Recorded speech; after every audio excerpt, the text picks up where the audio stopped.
another afternoon of walking alone. Ayan, nag-walk na naman ako guys.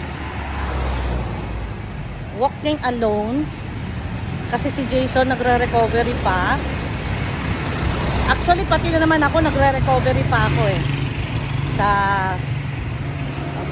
Galing sa lagnat, so pagsusukat pagtatae. Ang maganda sa akin ngayon, hindi na masakit ang ulo ko. At saka, hindi na ako nang lalambot. Pero hindi pa ako ganun kalakas. Pero, kaya ko nang maglakad. As you see, hindi na ako hingal na hingal. So, naka-recover na ako dun sa panglalambot ko. Nang lambot ako dahil sa suka at saka pagdudumi. Ayan. Pero nga, nakakapagtaka, ba't ganun ang senaryo? Within 24 hours lang. Ngayon, ang huling nagkasakit niya sa amin, yung anak kong dalaga na nurse, kagabi nilagnat siya.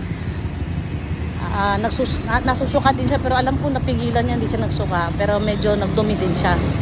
Pero ngayon, wala na siyang lagnat, masakit na lang ulo niya. Pareho kami, sumakit ang ulo, pero yung iba kong anak, hindi nagkasakit ang ulo. Ano lang, masakit siya, nilagnat siya ka nagtae. So, buti na lang, yung dalawa kong baby na apo, hindi sila nagkaganon. Siguro dahil malakas pa yung resistensya nila. At saka, bago pa yung mga vaccine nila, kaya malakas pa yung immune system nila. So, pasalamat naman ako na natapos na rin. Kumbaga, nilahat kami tas biglang labas. So, I hope kayo din, mag-ingat kayo. Dahil kami din, hindi namin alam kung paano namin na-acquire yun. Bigla kang nasusuka, magtatae, lalagnatin, masakit ang ulo. Within 24 hours lang, kinabukasan makaka-recover ka na. Oh, kinuwento ko lang uli ngayon guys kasi naglakad ako. Inaalam ko lang yung sarili kong for the next day, kaya ko na bang mag-jogging. Pero sa tingin ko hindi pa rin kasi medyo mahina-hina pa tuhod ko. Parang ang bilis-bilis ko pang mapagod pagka medyo malayo-layo na yung tatakbuhin. Pero ngayon na naglalakad ako, so far okay naman. Hindi sumasakit ang tuhod ko at saka hindi nang lalambot. So ito, going to palengke na naman ako.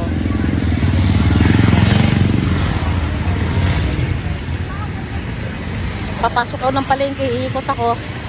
So sa kabila ako dadaan sa main. Kaya walking lang talaga ang gagawin ko yun. Wala nang iba kundi walk lang.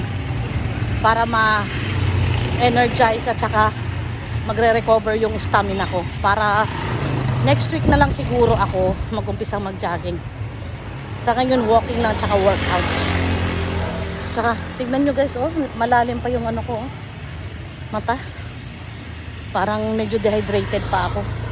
Pero mas maganda-ganda na dahil yung mata ko hindi na masyadong maitim. Yun ang maganda, hindi na masyadong maitim. So ngayon, hanggang dito na lang muna. Pagdating ko sa palengke, mag-video ako ulit. Bye!